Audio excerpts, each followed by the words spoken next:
बाद में आपको दिया जाएगा, इसके अंदर सारी चीज़ें लिखी हुई ताकि आपको ध्यान में रहे, और हम लोग का कॉन्टैक्ट नंबर भी है ताकि आप कभी कोई सवाल करना चाहें तो आप कर सकते हैं।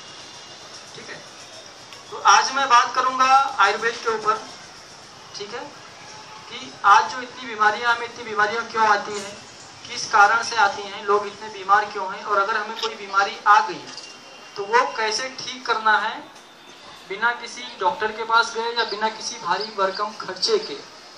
आपके घर के अंदर जो दवाएं हैं, जैसे हमारा रसोई घर है, उसके अंदर 108 तरीके की दवाएं हैं, जिनको मसाले बोलते हैं, वो सारी दवाएं हैं, उनका इस्तेमाल करके, या फिर उससे थोड़ा सा बाहर जाएंगे तो आपके आसपास में पेड़ पौधे हैं उससे, या थोड़ा सा और आगे जाएंगे तो किसी आयुर्वेद की शॉप पे आपको जाना पड़ेगा, कोई 10-20 रुपए की दवा लेके आनी पड़ेगी जो शायद आपके आसपास में मौजूद नहीं है, बस इसके आगे नहीं।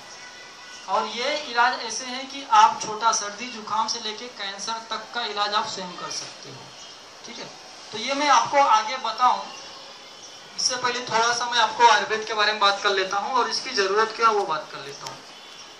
आयुर्वेद का नाम आप सबने सुना है, चिकित्सा शास्त्र है, जैसे एलोपैथी है, होम्योपैथी है, यूनानी है, बहुत सारी पद्धतियां, वैसे एक आयुर्वेद।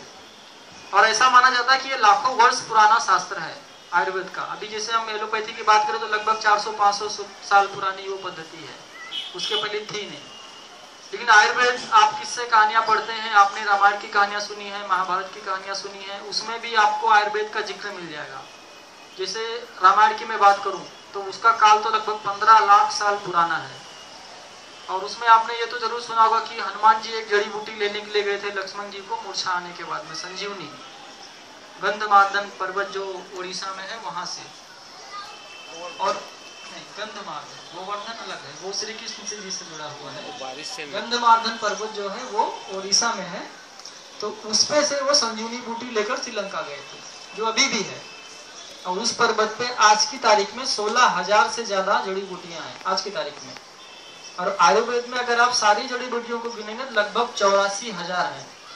और हमारे शरीर में जो रोग होते हैं, सर्दी जुकाम बुखार से लेके बड़े से बड़े रोग तक, उन सबको आप जोड़ेंगे तो 148 यानी 84,000 दवाएं हैं 148 रोगों के लिए। अब आप इसको डिवाइड कीजिए तो हर रोग के लिए कम से कम 550 दवाएं हैं आयुर्वेद में। यानी मैं आपको किसी रोग का यहाँ पे इलाज बताऊंगा तो शायद कुछ होगा, कोई और बताएगा तो कुछ और होगा, कोई और बताएगा कुछ और होगा, लेकिन काम सारे करेंगे। तो यानी आयुर्वेद उस समय भी था, वैद्य सुसेन उस समय थे। फिर आप महाभारत की कहानी पढ़ेंगे तो उसमें आपको यह मालूम पड़ता है कि 18 दिन जो युद्ध चला, उसमें उस समय इस तरह का आयुर्वेद शास्त्र था और ऐसे वैद्य थे कि जो सिपाही या सैनिक दिन भर लड़ते थे और शाम को घायल होते थे, रात भर में उनका इस तरीके से इलाज किया जाता था कि उनके घाव सुबह तक भर जाते थे और अगले दिन वो फिर लड़ते थे। अभी हमें छोटा सा घाव लग गया तो हम एक हफ्ते के लिए घर पे बैठ जाते हैं, हाथ भी नहीं उठता, लेकिन वो तलवार के घाव और भाले के घाव से वो उबर के अगले दिन सुबह लड़ते थे। ये था आयुर्वेद। आज भी है लेकिन ये थोड़ा लुप्त हो गया और उसको भी जिंदा करने की जरूरत है। और अभी एक ही ऑप्शन ही बचा है, अभी तो सारी दुनिया उसी तरफ जा रही है, अमेरिका जैसे देश भी अभी उसी तरफ जा रहे हैं। तो ये है आयुर्वेद। अभी इसकी जरूरत क्यों है वो मैं थोड़ी सी बात कर लेता हूँ। अमेरिका का मैंने नाम लिया, आज की तारीख में किसी भी चीज की अगर बात होती है, डेवलपमेंट की होती है, अमीरी की होती है, या मॉडर्निज्म की बात होती है, तो अमेरिका का नाम सबसे पहले आता है। अमेरिका, किसी को बाहर जाना है कहाँ पे, अमेरिका। ठीक है, तो आज की डेट में पॉपुलेशन के हिसाब से प्रति व्यक्ति सबसे ज्यादा डॉक्टर अमेरिका के अंदर है, प्रति व्यक्ति। पॉपुलेशन तो हमसे कम है लेकिन एक व्यक्ति पे कितने डॉक्टर वो अगर ढूंढने जाएंगे, सबसे ज्यादा अमेरिका में, सबसे ज्यादा हॉस्पिटल अमेरिका में, सबसे ज्यादा। और डॉक्टर ज्यादा है तो सबसे ज्यादा क्लिनिक भी वहां पे है। और जो लोग वहां के हैं, जो जनता है वहां की, वो पैसे के मामले में बहुत अच्छी है, मतलब गरीब नहीं है कि ऐसा नहीं कि उसको कोई बीमारी हो गई और इलाज नहीं करा सकते, पैसे उनके पास भरपूर, वो इलाज पक्का करा सकते हैं। और इनकेस कोई है भी ऐसा तो वहां के सरकारों ने ऐसे कानून नियम बनाए हैं कि कोई भी आदमी बिना इलाज के नहीं मरना चाहिए, उसका फ्री में इलाज हो जाएगा। तो दुनिया के सबसे अच्छे डॉक्टर, सबसे अच्छे हॉस्पिटल, सबसे ज्यादा हॉस्पिटल, सबसे ज्यादा क्लिनिक, सब कुछ। लेकिन अगर बीमारियां देखेंगे तो जितनी हमारे यहाँ पे उससे ज्यादा वहां पे है, और बीमारों की संख्या भी यहाँ से ज्यादा है वहां पे। जैसे आज हमारे देश में क्या हो रहा है, सरकार हेल्थ के लिए बजट बनाती है, हर साल उसको बढ़ाते जा रहे हैं, नए नए हॉस्पिटल खुल रहे हैं, डॉक्टर आ रहे हैं, क्लिनिक हो रहे हैं। किस लिए कर रहे हैं? कि बीमारियां कम होनी चाहिए और बीमार लोगों की संख्या कम होनी चाहिए, इसलिए कर रहे हैं। लेकिन अभी जो मैंने आपको अमेरिका का एग्जांपल दिया, उससे क्या लगता है ये होने वाला है? नहीं होने वाला है ना, क्योंकि वो हमसे आगे हैं। और इसका उल्टा क्या हो रहा है?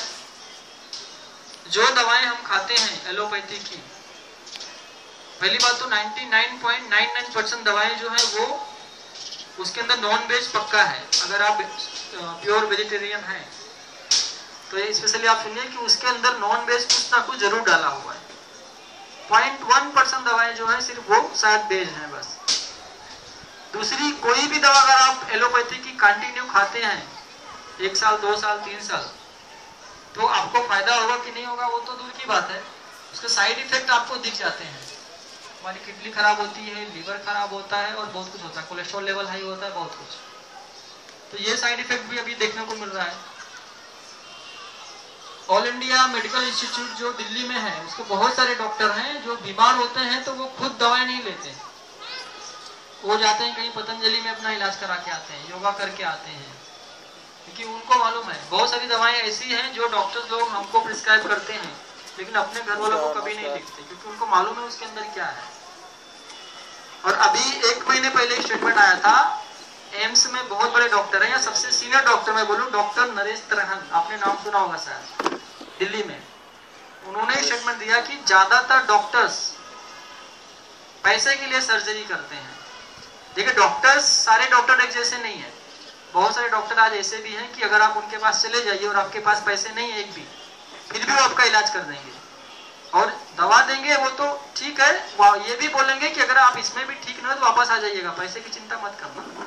लेकिन ऐसे डॉक्टर गिनती चुनती के हैं बस, थोड़े बहुत। तो ज्यादातर डॉक्टर्स क्या करते हैं, पैसे के लिए सर्जरी करते हैं। ये मैं नहीं बोल रहा हूँ, जैसे हमारी कोई माँ बहन अगर हॉस्पिटल में जाती है और डिलीवरी के टाइम पे, अगर वो नॉर्मल डिलीवरी भी होने वाली है तो वो बोलेंगे सिजेरियन ही करना पड़ेगा, कुछ भी हो जाए, नहीं तो ये हो जाएगा वो हो जाएगा, आपको 50 बहाने गिनाएंगे और आपको कुछ मालूम है तो आप भी डर जाएंगे। तो जो काम 2-4 हजार रुपए में होने वाला था उसके लिए आपको 20-25 हजार रुपए देने पड़ते हैं। कई तरीके का ऑपरेशन जिसकी जरूरत ही नहीं है, जो दवाओं से ही ठीक हो सकता है। तो आजकल के डॉक्टर्स को तो प्राइवेट हॉस्पिटल में टारगेट दिया जाता है कि आपको हर महीने इतना टारगेट अचीव करना है, कैसे भी करना है। तो टारगेट अचीव करने के लिए कुछ भी करेगा, आपको कुछ भी बताएगा, और जिस बारे में आपको कुछ मालूम नहीं है जो डॉक्टर बोलेगा वो नहीं सुनेंगे, क्योंकि हेल्थ से कोई समझौता नहीं करता कितना भी पैसा लग जाए। तो ये आज है स्थिति एलोपैथी की। और मैंने बताया कि दुनिया अभी जा रही है आयुर्वेद की तरफ। नीम, हल्दी, काली मिर्च, लौंग, फिर आपका दालचीनी, ऐसी बहुत सारी औषधियां जो हमारे देश में लाखों साल से इस्तेमाल हो रही हैं, इस पे अमेरिका ने अभी पेटेंट करा लिया है। मतलब इन चीजों से अगर फ्यूचर में कोई दवा बनेगी तो उसको सिर्फ अमेरिका की कंपनी ही बेच सकती है, हम आप या हमारे देश की कंपनी नहीं बेच सकती। क्यों करा लिया? क्योंकि उनको मालूम है फ्यूचर इसी में है। एलोपैथी से लोग अभी पीछे भाग रहे हैं, कोई योगा कर रहा है, कोई कुछ कर रहा है, कोई कुछ कर रहा है, कोई कुछ कर रहा है। अभी बीच में न्यूज आई थी, बहुत सारे देशों में लोग अपनी बीमारियां ठीक करने के लिए जो हम हवन करते हैं ना, यज्ञ, उसकी राख को कैप्सूल में भर के खा रहे हैं और उसे ठीक भी हो रहे हैं। टैबलेट नहीं खा रहे, क्योंकि उसमें जो कुछ भी इस्तेमाल होता है हवन में वो सारी औषधियां ही होती हैं, तो उसको भर के खा रहे हैं और ठीक हो रहे हैं। योगा कर रहे हैं, ये तो आपको मालूम है, बहुत सारी चीजें।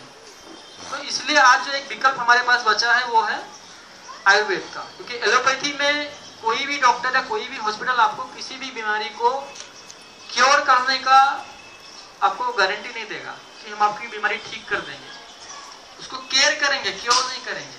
मतलब आप दवाएं खाते रहिए और जिंदा रहिए, खाते रहिए, यानी मरते दम तक आप वो दवाएं खाते रहिए। तो वो दवाएं खाते खाते आपकी वो बीमारी तो नहीं जाती है, आपकी किडनी, लीवर या और बहुत सारे जो ऑर्गन्स है वो फेल हो जाते हैं और मर जाते हैं। कोई भी व्यक्ति को आप देखिए वो मरता है, या तो हार्ट अटैक आता है, या तो किडनी फेल होती है, या तो लीवर फेल होता है, या तो ब्रेन हेमरेज, या तो पैरालिसिस। इसी कारण से होता है। डायबिटीज से कोई नहीं मरता है, डायबिटीज के लिए जो दवाएं दी जाती है उससे लोग मर जाते हैं। तो ये दवाओं का साइड इफेक्ट है। तो इन दवाओं से कैसे बचना है, और अगर ये दवाएं ना खाए तो हमें क्या करना है? तो इसके बारे में आपको यहाँ पे बताया जाएगा। दूसरी